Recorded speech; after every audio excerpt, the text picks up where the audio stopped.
Hello everyone. In this lecture you will learn about the particle nature of the radiation and the wave nature of the matter. Clear? So both we will discuss in this lecture, and first we take the photon picture of the radiation. Means the electromagnetic radiation is consist of the stream of particles, and that stream of particle is called photon, and the various properties of photon we will understand or we will learn through this lecture. And then we will discuss that whenever a particle is in motion like electron, proton, neutron, etc., then a wave is also associated with this particle. So wave nature of the matter, and then first we discuss the particle nature of radiation, then we discuss the wave nature of the matter. Means एक particle भी जब motion में होता है तो उसके साथ भी एक वेव एसोसिएटेड होती है, और उस वेव को हम डी ब्रॉगली वेव कहते हैं, और उसकी वेवलेंथ को भी हम यहाँ डिफाइन करेंगे. Then we will find the expression of the wavelength of the electron, कि अगर इलेक्ट्रॉन किसी v पोटेंशियल डिफरेंस से एक्सिलरेटेड हो तो उसके साथ में एसोसिएटेड वेव की वेवलेंथ क्या होगी. That wavelength we will derive in this particular lecture. Okay, so first we start with the particle nature of the radiation. In chapter 10 we discussed about the wave nature of the radiation, जहां हमने उसको एक electromagnetic wave कहा था, और उसकी equation भी हमने y1 equals to a sin omega t plus 5 या y equals to a sin omega t plus 5 की फॉर्मेट में ली थी, जो कि एक वेव की इक्वेशन है जो साइनोसॉइडल वेरिएशन को रिप्रेजेंट करती. और उस वेव नेचर से हमने इंटरफेरेंस, डिफ्रैक्शन जैसे फिनोमेना और रिफ्लेक्शन डिफ्रैक्शन को भी हाइगन्स प्रिंसिपल से एक्सप्लेन किया था. यहाँ हमने इस चैप्टर में फोटो इलेक्ट्रिक इफेक्ट को जब स्टडी किया, then the photo electric effect is based on the particle nature of that radiation. यहाँ हम लाइट को या अल्ट्रावायलेट रेडिएशन को वेव नहीं कह सकते. अगर वेव कहते हैं तो वो उस एक्सपेरिमेंटल रिजल्ट्स को वेरीफाई नहीं करता, जैसा हमने failure of the wave theory में देखा था for the photo electric effect. Clear? तो we have to consider them as a particle, और जब हमने उसको पार्टिकल कंसीडर किया by the Einstein, with the help of Einstein, तो हमने ये देखा कि हम सारे के सारे रिजल्ट्स को एक्सप्लेन कर पाए with the single equation and few hypothesis या few assumptions taken by the Einstein. Clear? So here the basic particle of that radiation we will say that photon, and photon is a quanta we can say. Clear? Or photon is a energy packet जिसकी energy अगर new radiation की frequency है तो photon की energy को हम h new से लिखते हैं. And this h new is the quanta of energy. Like charge का जो क्वांटा होता है that is E, charge of the electron, वैसे ही एनर्जी का जो क्वांटा है, जो रेडिएशन की एनर्जी है, उसके क्वांटा को हम h न्यू से लिखते हैं. Okay, so new frequency dependent होती है एनर्जी, बाकी किसी पैरामीटर पर डिपेंड नहीं करती. क्लियर?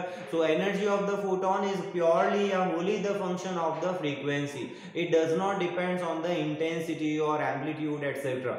क्लियर? तो इंटेंसिटी वाइज ये वेरी नहीं करती एनर्जी की वैल्यू. ये हमने फोटो इलेक्ट्रिक इफेक्ट में भी स्टडी किया था, और यहाँ भी हम इस पॉइंट को नोट करेंगे. इंटेंसिटी डिपेंड करती है नंबर ऑफ फोटॉन्स पे, यानी कि नंबर ऑफ फोटॉन्स अगर चेंज कर देंगे तो इंटेंसिटी चेंज हो जाएगी. लेकिन फोटॉन्स की जो एनर्जी है वो एनर्जी उसकी फ्रीक्वेंसी पर डिपेंड करती है. तो फ्रीक्वेंसी और एनर्जी का रिलेशन होता है.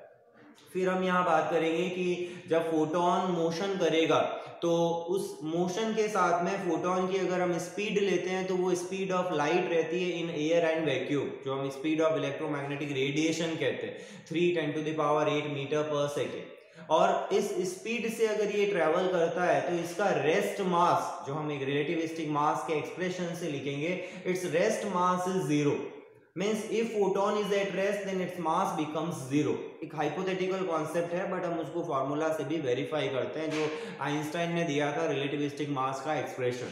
तो उससे हम मास को यहाँ पर शो करेंगे कि रेस्ट मास फोटॉन्स का 0 होता है. Photons chargeless particle. Clear? Photon का चार्ज नहीं होता, इसलिए ये इलेक्ट्रिक फील्ड या मैग्नेटिक फील्ड से इंटरेक्ट नहीं करता. Means it will not deflected और change their its direction of motion due to the electric और मैग्नेटिक फील्ड, और we can say electromagnetic field. Clear? Plus इसकी जो फ्रीक्वेंसी है वो मीडियम चेंज होने पर चेंज नहीं होती. फोटोन की जो फ्रीक्वेंसी है न्यू, वो या एनर्जी कह दो h न्यू, ठीक है, वो मीडियम चेंज होने से चेंज नहीं होती। ऐसा हमने वेव ऑप्टिक्स में भी पढ़ा था कि जब मीडियम चेंज होता है तो रिफ्रैक्शन होता है, और रिफ्रैक्शन में फ्रीक्वेंसी सेम रहती है, फ्रीक्वेंसी उस रेडिएशन की या उस वेव की चेंज नहीं होती। सेम थिंग हम यहाँ भी कहेंगे कि फोटोन की भी फ्रीक्वेंसी मीडियम इंडिपेंडेंट है, बट स्पीड चेंज होती है। एक फोटोन अगर एयर से वाटर में मूव करने लग जाए तो उसकी स्पीड डिक्रीज हो जाती है, और अगर वाटर से वापस एयर में आएगा तो उसकी स्पीड अगेन इंक्रीज हो जाएगी। तो स्पीड चेंज होती है बट इसकी फ्रीक्वेंसी में कोई चेंजेस नहीं आते due to change in the medium. Okay, so इस तरह के कुछ पॉइंट्स हम यहाँ पर डिस्कस करेंगे for the photon picture of the radiation, या जो पार्टिकल नेचर है रेडिएशन का उसके regarding. So write down these points in a brief note type. So the topic name is particle nature of radiation।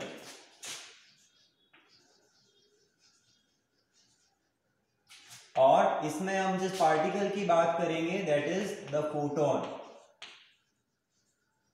So we will write various properties of photon here. Means radiation का जब interaction होता है matter से, like metal के साथ में जब हमने रेडिएशन को इंटरेक्ट कराया तो किसी भी मैटर से, ओके, मैटर से या मटेरियल से जब भी कोई रेडिएशन इंटरेक्ट करती है then we have to treat it as a stream of particle. उस रेडिएशन को हमें पार्टिकल्स की स्ट्रीम कंसिडर करना पड़ता है, उसी पार्टिकल को हम फोटोन कहते हैं। So write down when radiation भी कैसी है, इलेक्ट्रोमैग्नेटिक है। You can also write electromagnetic radiation, EM rays जिसको हम कहते हैं। So electromagnetic radiation interact with matter, then it behave like a particle. It behave like a particle called photon.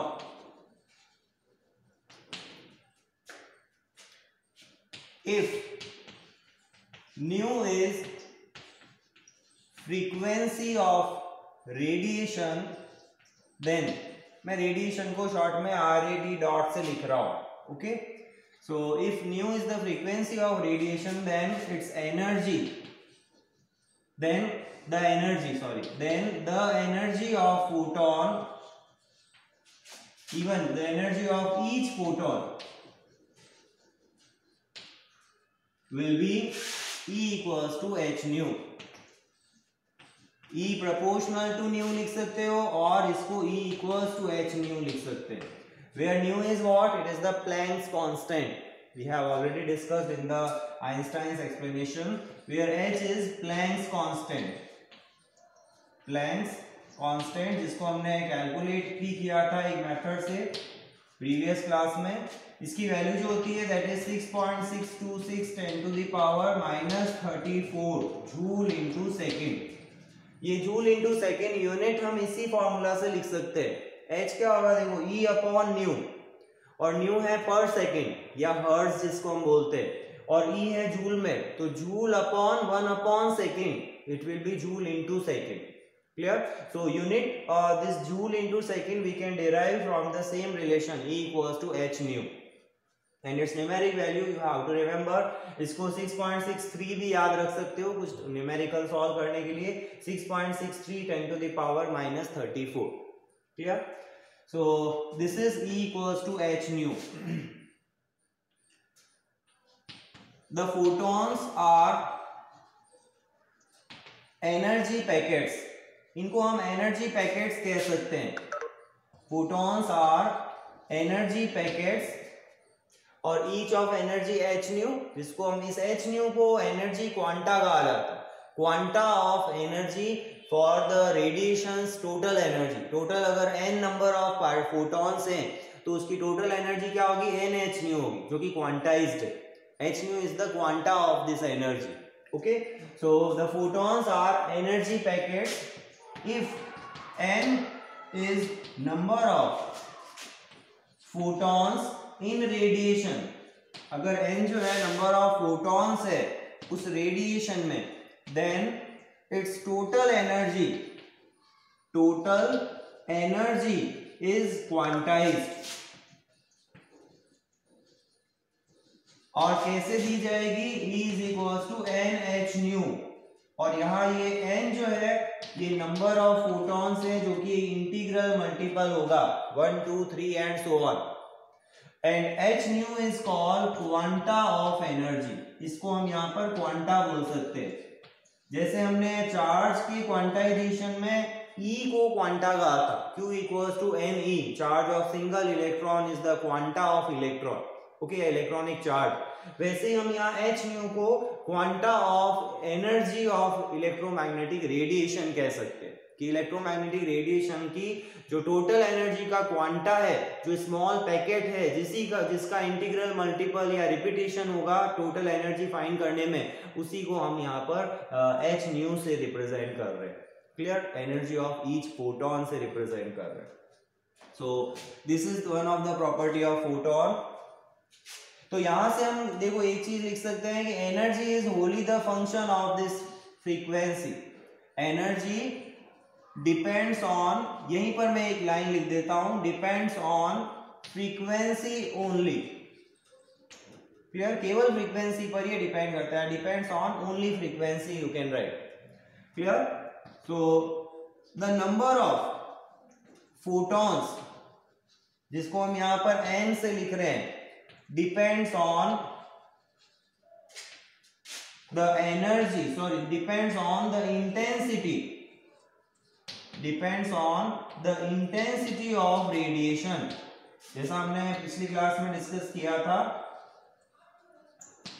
यानी radiation की इंटेंसिटी कितनी है, उस इंटेंसिटी पर number of photons n depend करता है। More the intensity, more will be the number of photons in that radiation. So this intensity is the function of number of photons n, जिसको हम यहाँ पर मेंशन कर रहे हैं। Clear? Then next one, the rest mass of photon is 0। Photon का जो rest mass होता है वो 0 रहता है। अब यहाँ इसको प्रूव भी करेंगे। वी नो, जो रिलेशन है यहाँ पर, ये रिलेटिविस्टिक मास का रिलेशन है एक्चुअल में। द रिलेटिविस्टिक मास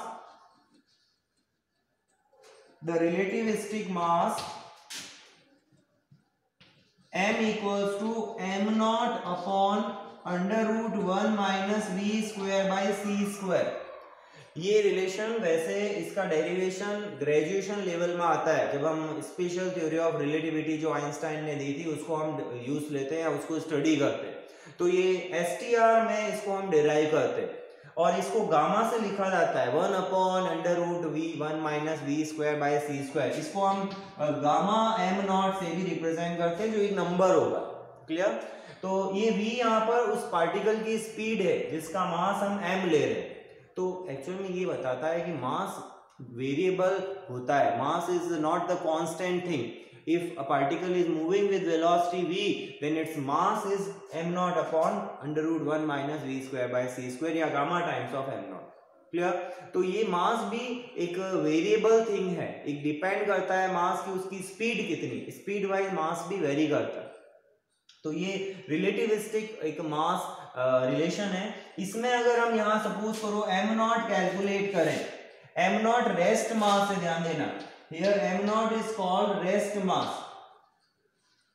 देखो अगर मैं यहाँ v को 0 कर देता हूं, if we put v equals to 0, then m will be what, it is m0।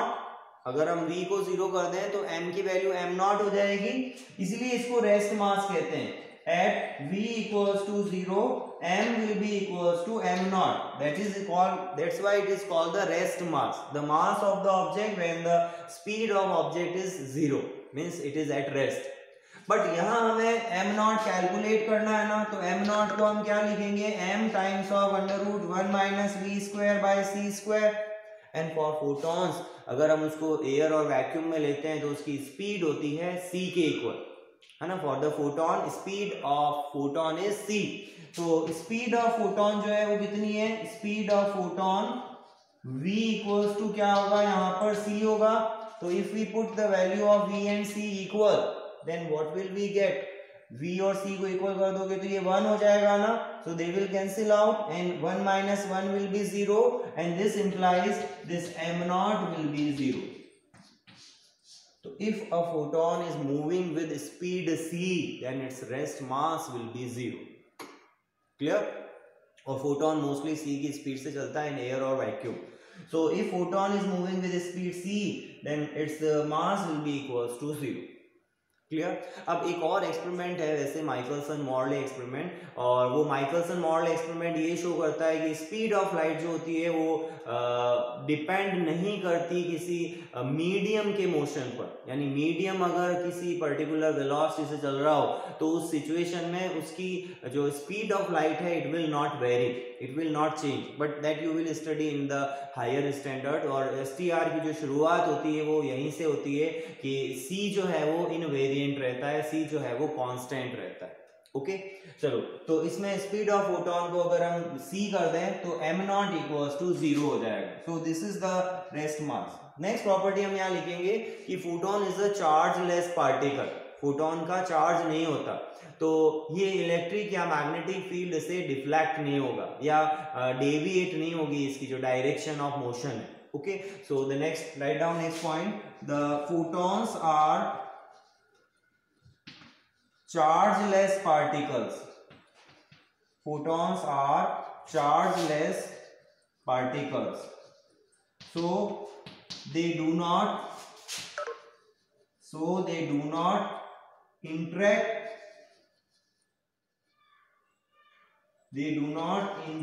with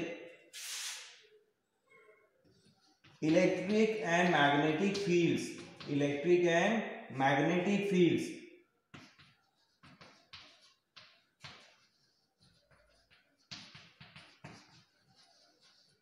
okay, तो इलेक्ट्रिक और मैग्नेटिक फील्ड से ये इंटरेक्ट नहीं करता या उससे डिफ्लेक्ट या डेविएट नहीं होता, इसका पाथ ट्रेवल्ड जो है। So the next one, if we write the momentum of the photon, अगर हम मोमेंटम की बात करें, क्योंकि हमने इसको पार्टिकल कहा है ना, तो पार्टिकल है तो उसके साथ वेलोसिटी भी है, वेलोसिटी है, मास है। पार्टिकल अगर है, मास देखो रेस्ट मास नहीं है लेकिन रिलेटिविस्टिक मास होता है। क्लियर, ध्यान रखना, रेस्ट मास नहीं है बट रिलेटिविस्टिक मास होता है इसका। तो ये रिलेटिविस्टिक मास भी कितना होगा, अगर यहाँ v को c रखते हो तो m इंफिनिटी हो जाएगा। अगर इस केस में v को c कर दे इस फॉर्मूले में, then what will be mass will be infinity. तो इसका मीनिंग ये भी है कि रिलेटिविस्टिक मास इसका जो c की स्पीड से चल रहा है वो तो है कितना, इंफिनिटी, और जो रेस्ट मास है तो वो कितना है, यहाँ पर 0 है। थोड़ा सा हाइपोथेटिकल कॉन्सेप्ट है, समझना थोड़ा सा मुश्किल है इसको, कि एक तरफ से तो हम कह रहे हैं कि c की स्पीड से चल रहा है तो रिलेटिविस्टिक मास जो है वो इनफाइनाइट है और रेस्ट मास जो है वो 0 है। तो ये दोनों ही मासेस अलग अलग है, एक जब मोशन कर रहा है तब इसके मास को मेजरमेंट किया जा रहा है, और एक जो है जब वो रेस्ट में है तब उसके मास को मेजर किया जा रहा है। तो वो दोनों ही मासेस में 0 से इंफिनिटी तक का वेरिएशन आ जाता है। इसमें भी स्पीड और मास का एक कर्व है जो हम एसटीआर में पढ़ते हैं, तो वो अभी मैं उतनी डिटेल में, उतनी डेप्थ में नहीं जाऊंगा क्योंकि अपने 12th लेवल में वो सब चीजें जरूरत नहीं है उसकी। सो मैं यहाँ पर ये बात कर रहा था कि इसका मोमेंटम भी होगा, तो वो मोमेंटम कितना होगा उसको हम कैलकुलेट कैसे करें। तो अगर इसकी स्पीड c है तो मोमेंटम को हम m इंटू c से लिख सकते हैं। Okay, mass into the speed will be the momentum, और अगर उसको हम m इंटू c से लिख रहे हैं तो c को हम कन्वर्ट करेंगे किस वे में, वेलोसिटी की वे में। तो वेलोसिटी की टर्म में c क्या आएगा, देखो एक तो हम यहाँ रिलेशन यूज लेंगे h न्यू वाला एनर्जी के लिए, एक रिलेशन हम यूज लेंगे आइंस्टाइंस मास एनर्जी इक्विवेलेंस, जिसमें E इक्वल्स टू हम mc स्क्वायर कहते हैं। तो mc स्क्वायर को इक्वेट कर दें अगर h न्यू से, उससे हम mc की वैल्यू को p लिख देंगे, that will be h nu by c। Okay, तो that relation we will use here. तो यहां पर नोट करो, द momentum of photon is h nu by c, ठीक है, h न्यू बाय c। अब ये कैसे आया, since E is equals to h nu and that is equals to mc square. ये एक बार तो हमने एनर्जी को h न्यू की टर्म में लिखा है और एक बार यहाँ एनर्जी को mc स्क्वायर की टर्म में लिखा है। सो अब यहाँ पे अगर हम सब्स्टिट्यूट करें, देखो वैल्यू को, तो इसमें अगर मैं इसको mc को लिखता हूँ, this implies p which is equals to mc, then it will be h nu by c।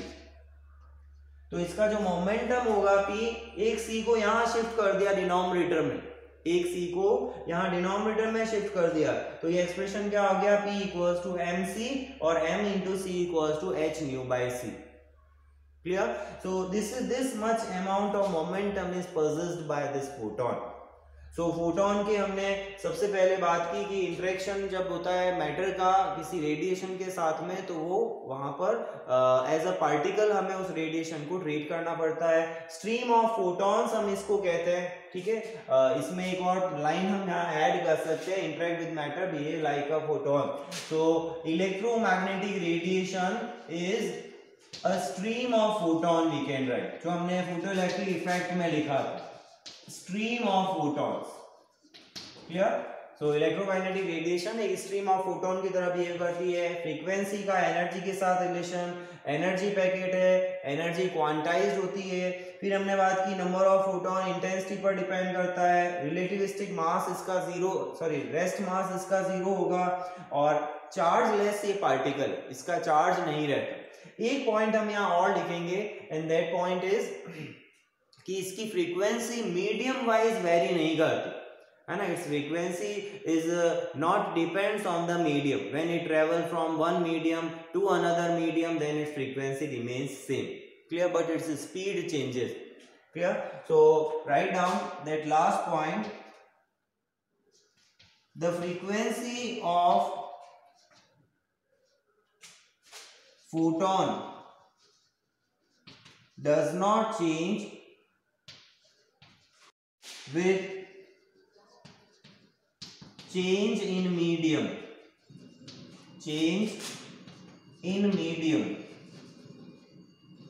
but its speed changes, speed तो इसकी चेंज होती है, बट इसकी फ्रीक्वेंसी जो है वो चेंज नहीं होती। Clear? Frequency of this photons remains constant, frequency does not change, but speed में चेंज। और स्पीड चेंज होगी जब वो एयर से वाटर में या वाटर से ग्लास में प्रोपोगेट करेगी। So these are the photon picture of radiation और the particle picture of the radiation. यानी हर रेडिएशन को हम एक पार्टिकल की स्ट्रीम कंसिडर कर सकते हैं, और वो पार्टिकल्स क्या होंगे, फोटॉन्स होंगे। Clear? So fast take the screenshot.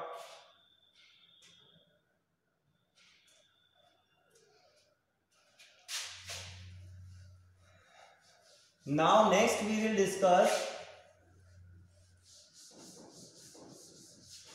the wave nature of particle।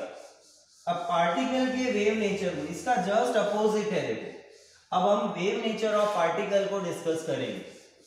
सो जैसा मैंने अभी बताया था, इसको हम डी ब्रॉगली वेव भी बोलते हैं, और इसकी जो वेवलेंथ होगी that will B D Broglie wavelength. So the wave nature of particle, और यहां हम डी ब्रॉगली वेव की बात करेंगे। So according to the hypothesis given by this de Broglie, or we can say the postulate of de Broglie, every particle which is in motion, clear, particle means it is having some mass, and motion means it is having some velocity. So every particle which is in motion also associated with its wave, यानी एक wave उसके साथ में associated होती है, and that wave is called the matter wave। हमने, तुम्हें याद हो 11th क्लास में जब हम वेव को डिफाइन करते हैं first time in chapter number 15, okay, then we also define 3 different type of waves. The first one is a mechanical wave, जिसमें साउंड, वाटर एटसेट्रा जो वेव्स हैं, जिनको हमने मैकेनिकल वेव्स को 11th में स्टडी किया था in the chapter 15. Then electromagnetic wave जो हमने चैप्टर 8 में उसको डिस्कस किया. और अब यहाँ ये थर्ड टाइप की वेव है जिनको हम मैटर वेव्स कह सकते हैं, है ना. ये भी एक्चुअल में डी ब्रॉगली वेव को हम यहाँ पर मैटर वेव के नाम से भी जानते हैं. Clear. This is the third kind of wave, this is the matter wave. अब मैटर वेव का जो नेचर होता है ना, वो ना तो लॉन्गिट्यूडनल है ना ही ट्रांसवर्स है. इसको एक तरह से स्केलर वेव कहा जाता है. इसमें वो वैसे वाइब्रेशन नहीं है इलेक्ट्रिक फील्ड के जैसे perpendicular to direction of propagation, या एक साउंड की तरह parallel to the direction of propagation. ये इस तरह का नेचर ही रखती नहीं है. ये एक डिफरेंट टाइप की ही वेव है. ना तो इसको लॉन्गिट्यूडनल कह सकते हैं, ना इसको हम ट्रांसवर्स कह सकते हैं. It is a scalar type wave. Clear. But a wave is associated with every particle which is in motion, and especially the tiny particles. Clear. Like electron, proton, neutron, photon, deuteron, alpha particle, beta particle. इन सभी के साथ में एक wave associated होती है, क्योंकि जब ये motion करते हैं तो इनकी जो स्पीड है वो c की कंपैरेबल होती है. लाइक 3c/6 के लिए, या सॉरी हाँ 3c/6 कह सकते हो, या c/2 कह सकते हैं जिसको. तो c/2, c/3, c/10, c/100. तो c के कंपैरेबल इनकी लगभग स्पीड आती है, because they are very tiny particle. इनका जो मास होता है वो बहुत कम होता है. इलेक्ट्रॉन का मास अगर हम लें 10⁻31 kg, प्रोटॉन का लें -27 kg. So when they move independently, then they have the speed comparable to c. c से ज्यादा किसी की नहीं हो सकती according to the Einstein's postulate for the special theory of relativity. लेकिन c से कम स्पीड रखेंगे, लेकिन इनकी c की कंपैरेबल स्पीड है, इसलिए इनके साथ में एक तरह से वेव एसोसिएटेड होती है. तो वो जो वेव है उस वेव नेचर को हम यहाँ पार्टिकल के साथ एसोसिएट करेंगे. And we prove this relation, this wavelength. यहाँ जो वेव के साथ हर वेव की एक वेव लेंथ होती है ना, तो उस वेव की वेव लेंथ को हम यहाँ डी ब्रॉगली वेव लेंथ कहते हैं. और जो वेव है उसको डी ब्रॉगली वेव कहा जाता है, क्योंकि ये जो पॉस्टुलेट है, ये जो हाइपोथेसिस है, ये डी ब्रॉगली ने दी थी. ओके कि हर पार्टिकल जो मोशन में है उसके साथ में वेव एसोसिएट. इसी वेव को डिराइव किया था, इसके एक्सप्रेशन को श्रोडिंगर, जो तुम ग्रेजुएशन लेवल में उसको स्टडी करोगे, श्रोडिंगर वेव इक्वेशन. क्लियर. तो उसी मैटर वेव को हम यहाँ पर केवल एक इंट्रोडक्शन के फॉर्म में ले रहे हैं कि एक मैटर के साथ में वेव भी एसोसिएटेड होती है. देखो पहले हमने किया कि एक इलेक्ट्रोमैग्नेटिक रेडिएशन जिसको हम वेव मानते थे, है ना, 8th चैप्टर तक या अभी तक हमारे माइंड में यही था कि जो इलेक्ट्रोमैग्नेटिक रेडिएशंस है वो वेव्स होती है. ओके जैसे साइनोसॉइडल वेरिएशन जिनका होता है. लेकिन यहाँ इस चैप्टर में हमने ये पढ़ा कि नहीं, वो केवल वेव नहीं है, वो पार्टिकल्स भी, वो स्ट्रीम ऑफ पार्टिकल है. और हर पार्टिकल की एनर्जी h न्यू और फोटोन जिसको हम कहते हैं उसकी वेरियस प्रॉपर्टी अभी हमने पिछली स्लाइड में स्टडी की थी. क्लियर. लेकिन ऐसे ही हम यहाँ बात कर रहे हैं उसी के जस्ट रिवर्स. पहले हमने कहा वेव के साथ पार्टिकल है, और अब हम कह रहे हैं पार्टिकल के साथ वेव है. समझ गए, ये दोनों अपोजिट है. तो अब हम पार्टिकल के साथ वेव नेचर को एसोसिएट कर रहे हैं. तो इसको डी ब्रॉगली ने किया था कि wave is associated with the every motion of the particle like electron, proton, neutron. तो उस पार्टिकल के साथ एसोसिएटेड वेव की वेवलेंथ को लिखा कैसे जाता है. देखो अगर मैं कहूं कि ये एक पर्टिकुलर वेव है, तो वेवलेंथ होती क्या है, ये एक कंप्लीट साइकिल की लेंथ को ही हम वेवलेंथ कहते हैं. वैसे प्रॉपर डेफिनेशन ये है कि जहां फेज एंगल का डिफरेंस जो है वो 2 पाई का हो, 0 से 2 पाई, उसके बीच में total distance travel by the wave को हम वेवलेंथ बोलते हैं. तो इस वेवलेंथ की जो वैल्यू है for this de Broglie hypothesis या डी ब्रॉगली वेव के लिए, तो ये होता है h/p से इक्वल. p के इनवर्सली प्रोपोर्शनल है और इसको हम h/p से लिखते हैं, जहां p जो होगा वो, अगर हम किसी भी जनरल पार्टिकल की बात करें तो m/v, जहां v उसकी वेलोसिटी है, m उसका मास है. तो इसी को हम h/mv से लिख सकते हैं. बट हम इसको प्रूव करेंगे for the photon. Clear. We will prove this relation for the case of photon. तो फोटोन के लिए अभी जैसे मैंने बताया कि E इक्वल्स टू क्या होता है, h न्यू, और इसी को हम mc² के इक्वल भी लिखते हैं. अब न्यू का वेवलेंथ के साथ रिलेशन हमें पता है, फ्रीक्वेंसी और वेवलेंथ कैसे रिलेटेड है एक दूसरे से. तो न्यू का फ्रीक्वेंसी के वेवलेंथ के साथ रिलेशन क्या होता है, nu is equal to what, it is c/λ. c upon lambda से इसको लिखते हैं। तो ये वैल्यू अगर मैं यहाँ सब्स्टिट्यूट कर दूं तो H C upon lambda will be equals to what, it is M C square. देखो एक सी से सी हो जाएगा कैंसिल और ये एम सी बन जाएगा क्या, पी। तो इसको हम क्या लिख देंगे, H upon lambda is equals to P, और we can write this lambda is equals to H upon P.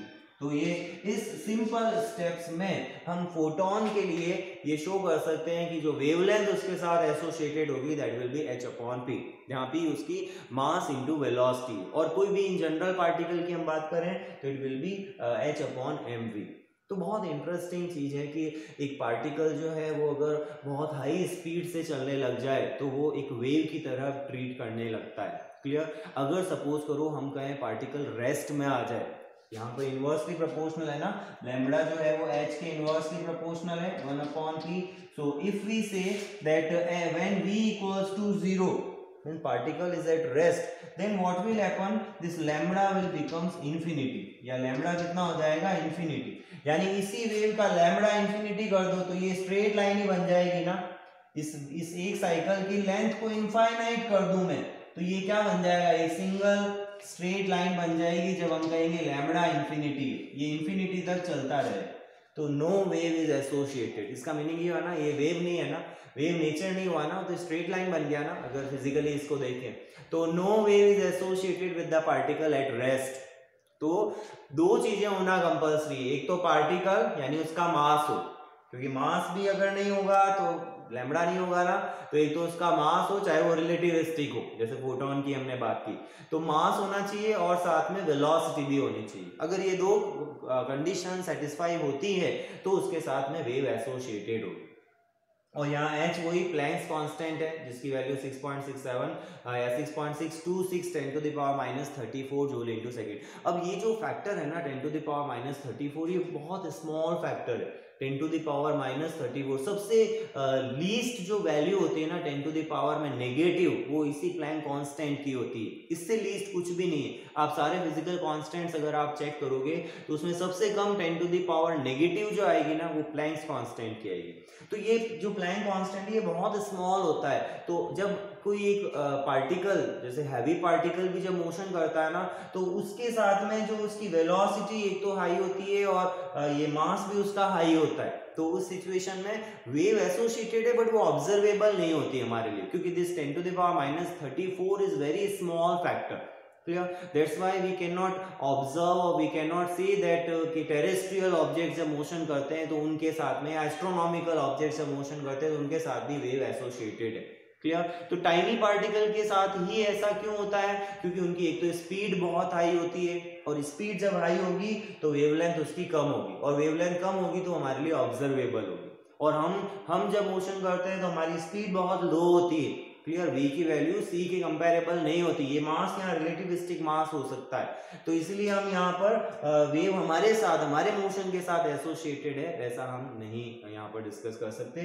सो अभी हम इसको केवल एलिमेंट्री पार्टिकल्स तक ही रखते हैं सीमित, कि इलेक्ट्रॉन, प्रोटॉन, न्यूट्रॉन एटसेट्रा के रिगार्डिंग है। बहुत बड़ा, बहुत इंटरेस्टिंग फील्ड है ये भी। एक रिलेटिविटी की एक शुरुआत है या क्वांटम मैकेनिक्स की एक शुरुआत है जिसमें वेव को पार्टिकल मान लिया, पार्टिकल को वेव मान लिया, इसी को ड्यूअल नेचर का, और एक्चुअल में सब कुछ एक दूसरे में कन्वर्टेबल है। किसी को भी हम ये नहीं कह सकते कि yes it is the only wave, ये नहीं कह सकते it is only the particle. Electron के साथ वेव को अटैच कर दिया और वेव के साथ में फोटोन को अटैच कर दिया। ओके, सो एक मिक्सचर है, इसी को ड्यूअल नेचर रेडिएशन का कहा जाता है। जैसे एक छोटा सा एग्जांपल दूं तो हर किसी पर्सन का भी बिहेवियर जो होता है या नेचर जो होता है वो डिपेंड करता है कि उसको कोई ऑब्जर्व कर रहा है या नहीं कर रहा। जब हमें कोई ऑब्जर्व कर रहा होता है तब हमारा नेचर, हमारा बिहेवियर कुछ शायद अलग होता है, और हम जब ऑब्जर्व नहीं करता तब उसका नेचर और बिहेवियर कुछ अलग रहता है। तो या पर्सन टू पर्सन वेरी करता है। तो ऐसा ही एक ड्यूअल नेचर हम सभी का भी रहता है। तो वो एक फिलोसॉफिकल व्यू हो गया उस चीज को देखने का। यहाँ हम केवल साइंटिफिक व्यू से इसको ऑब्जर्व कर रहे हैं। तो ड्यूअल नेचर, रेडिएशन और मैटर, ये भी दोनों एग्जिस्ट करते हैं अपने साथ में। क्लियर? और यहीं कहीं इसी इक्वेशन से देखो हम ये कह सकते हैं कि पार्टिकल अगर कोई है और वो अपनी स्पीड को हाई कर ले, सपोज कि वो c की कंपेरेबल c/30 या c/15 या इस तरह से, तो उस सिचुएशन में वो एक वेव की तरह बिहेव करता है है ना, it behave like a wave. तो बहुत हाइपोथेटिकल कॉन्सेप्ट यहाँ पर मिलता है वेव और पार्टिकल की ड्यूअलिटी का। चलो उतनी डिटेल में अभी नहीं जाऊंगा, तुम जब फिजिक्स को ग्रेजुएशन लेवल में पढ़ोगे तो may be in the engineering और in the BSc level, in both the syllabus you will get this STR, special theory of relativity. एक इंटरेस्टिंग फील्ड है जिसमें ये भी बताया जाता है कि लेंथ भी चेंज हो जाती है, टाइम भी चेंज हो जाता है, मास भी चेंज हो जाता है, यानी ऑलमोस्ट जो फिजिकल क्वांटिटीज हम मेजर करते हैं वो दे ऑल आर रिलेटिव। और ये आइंस्टाइन ने कहा था सब कुछ रिलेटिव है, जो भी हम ऑब्जर्व करते हैं, बस एक टेम्परेचर को छोड़ के जो केल्विन में हम नोट करते हैं, क्योंकि एब्सोल्यूट जीरो केल्विन एक आइडियल कंडीशन हो जाती है, इसीलिए हम उसको एब्सोल्यूट टेम्परेचर बोल देते हैं। बाकी जितनी भी फिजिकल क्वांटिटीज हम फिजिक्स में मेजर करते हैं दे ऑल आर रिलेटिविस्टिक, यानी कि वो एक्चुअल नहीं है, वो एक रेफरेंस के रिस्पेक्ट में उसको हम रिलेटिविस्टिक बोल देते हैं। क्लियर, ट्रू वैल्यू नहीं है या एब्सोल्यूट वैल्यू वो नहीं होती है। क्लियर, चलो अब बहुत ज्यादा हो गया इस पे डिस्कशन। एक शॉर्ट नोट हमें यहाँ पर लिखना है। तो according to de Broglie,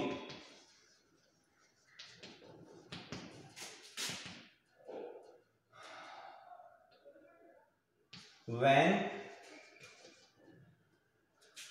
a particle like electron, proton,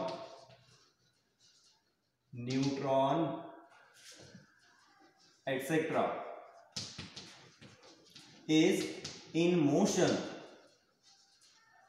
then, अब इनके मास हो गए, ठीक है, जब मैंने इनका नेम लिख दिया पार्टिकल का तो इनके साथ एक मास एसोसिएटेड हो गया, तो they are in motion, then a wave is associated, a wave is associated with them, called de Broglie wave, and its wavelength is called de Broglie wavelength, de Broglie wavelength, ठीक है। तो इसको हम एक तो डी ब्रॉगली वेव और इसको de Broglie wavelength कहेंगे। If P is momentum of particle, P is, इसको इन्वर्टेड कॉमा को क्लोज कर रहा हूं यहां, मोमेंटम ऑफ पार्टिकल, देन ये एक्सप्रेशन लिख लेना H equals to lambda upon P, ठीक है, H equals to lambda upon P, और we can write H equals to lambda equals to H upon mv. This is the de Broglie wavelength lambda, and here lambda is proportional to 1 upon P, या inversely proportional to this momentum P. So इसको हम derive करते हैं, देखो, for in case of photon energy क्या होती है, देखो मोमेंटम तो होता है फोटोन का m इंटू सी, ठीक है, मोमेंटम क्या होगा, मास इंटू स्पीड, और स्पीड को हम c लेते हैं, तो मोमेंटम तो होता है m इंटू सी, और एनर्जी को हम क्या लिखते हैं, h न्यू, और इसको भी लिख सकते हैं क्या, इट इज mc स्क्वायर, जैसे अभी हमने डिराइव किया था, इसको वापस से मैं बता रहा हूं। तो nu, since nu is what, nu is equals to c upon lambda, nu और लैम्बडा का ये रिलेशन होता है जो हमने वेव थ्योरी में पढ़ा है, तो it will be what, so h c upon lambda is equals to m into c square, c से c ये कैंसिल हो जाएगा, and we get this p is equals to h upon lambda, और इसी से हम लैम्बडा को लिख लेंगे, lambda equals to h upon p, जहां h क्या है, प्लैंक्स कांस्टेंट है, where h is Planck's constant, where h is Planck's constant, और प्लैंक्स कांस्टेंट की वैल्यू आपको नोन है 6.67, चाहो तो लिख लो वापस, 6.626 10 to the power -34 joule into second, और ये जो एक्सप्रेशन है ये जूल इंटू सेकेंड मैंने बताया, इसी E equals to h nu से हम कैलकुलेट कर सकते हैं, इसकी यूनिट को, है ना, फाइंड कर सकते हैं. So this is the elementary proof of this de Broglie hypothesis. इसका भी अगर हम एक स्पेशल केस करें, देखो मैं यहाँ लिख रहा हूँ, okay, when this V is equals to 0 then P is also 0. जब V 0 होगा तो P 0 होगा, और P अगर 0 है तो लैम्बडा उसका इंफिनिटी हो जाएगा, और ये बताएगा no wave associated, no wave associated. Clear?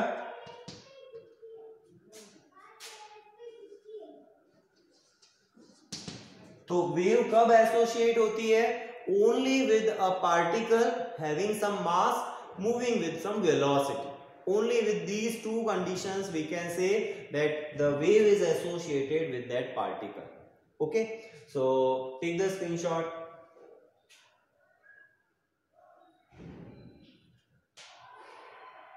Now we find the de Broglie wavelength associated with the motion of an electron. Okay, so suppose that initially the electron is at rest and it is accelerated, it is moved with some velocity due to the potential difference. हमने एक electron के साथ एक potential difference को apply किया, तो due to the potential difference, है ना, due to the potential difference the electron will start motion, और जब इलेक्ट्रॉन मोशन स्टार्ट कर देगा तो उसके साथ एक वेव एसोसिएट होगी, उसी की वेवलेंथ को हम फाइंड करेंगे. It hardly 5 minutes left for this topic, तो हमें उसी फॉर्मूले में केवल इलेक्ट्रॉन्स के पैरामीटर्स को लिखना है. तो let us continue.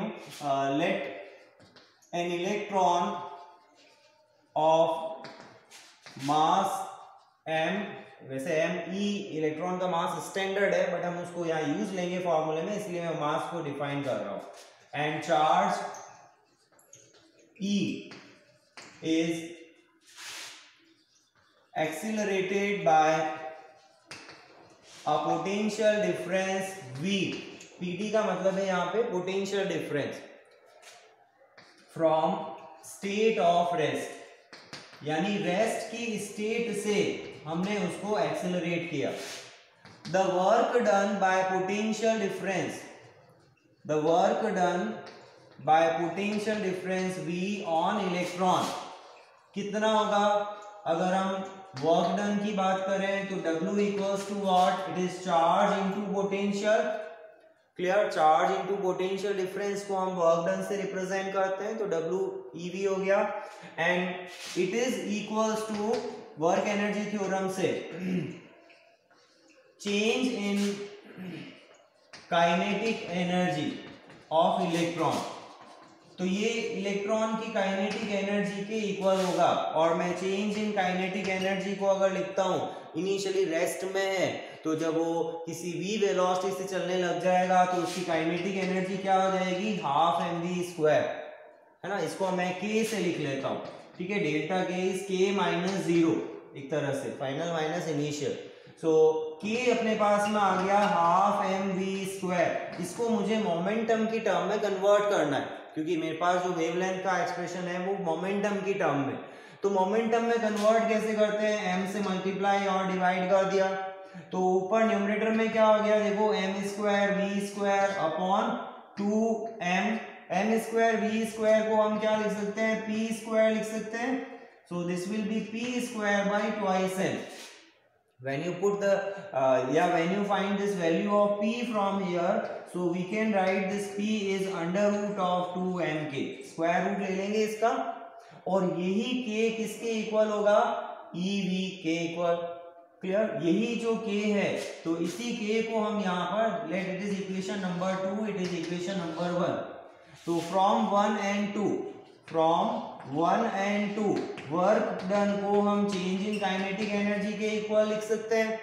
So k will be what? It is equals to E into V. हमने फोटो इलेक्ट्रिक इफेक्ट में भी यूज लिया था, k max is EV naught. वहां स्टॉपिंग पोटेंशियल था, ये स्टॉपिंग पोटेंशियल नहीं है. ध्यान रखना, ये V वेलोसिटी नहीं है, this is the potential difference या वोल्टेज है.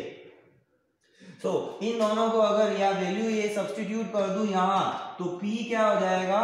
It is under root of 2m E into V. So let this is equation number 3 and this is equation number 4. Now using the de Broglie hypothesis, अगर हम use लें उसको using de Broglie hypothesis या de Broglie wavelength, lambda is equals to what? It is h upon p. और p की अगर हम value लिखें तो it is h upon under root, अगर मान लो आपको काइनेटिक एनर्जी गिवन हो तो 2m k लिख सकते हो, और अगर वोल्टेज गिवन है तो इसी एक्सप्रेशन को हम h upon under root 2m e into v से लिख सकते हैं, और यही यहाँ पर डी ब्रॉगली वेवलेंथ को रिप्रेजेंट करता है फॉर द इलेक्ट्रॉन। तो यहाँ पर ध्यान रखना केवल v वेरिएबल है, बाकी मास इलेक्ट्रॉन का, चार्ज इलेक्ट्रॉन का और प्लैंक कांस्टेंट ये सब कांस्टेंट है। तो substituting values of h, e and m, अब मैं वैल्यू लिख नहीं रहा हूं, h क्या है 6.626 10 to the power -34 joule into second, e क्या है यहाँ पर 1.6 10 to the power -19 कूलम, ये सब तुम्हें पता है। Mass of the electron 9.1 10 to the power -31 kilogram.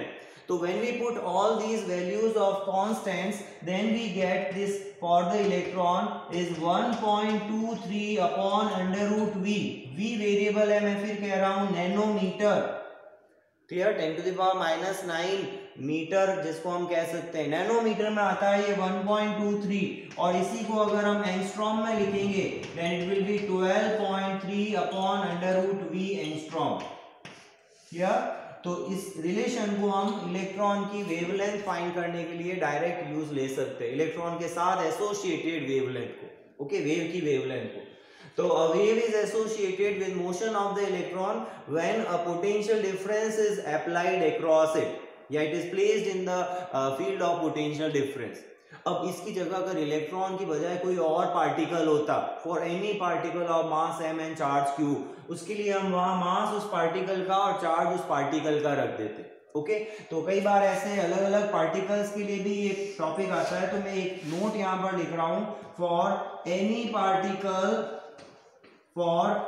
Particle of charge q and mass m,